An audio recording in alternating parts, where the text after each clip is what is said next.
Le Premier ministre britannique David Cameron s'est rendu ce vendredi dans le nord du Sri Lanka, théâtre pendant des décennies d'une guerre civile.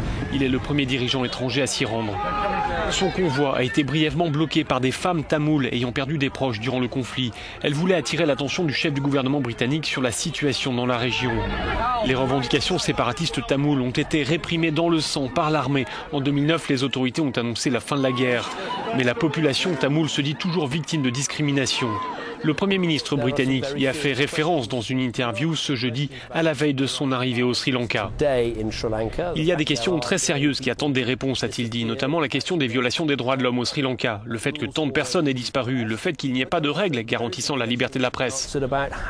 Autre question en suspens, les conditions dans lesquelles la guerre s'est terminée. On se souvient des images épouvantables vues à la télévision de ces milliers de civils innocents tués à la fin de la guerre.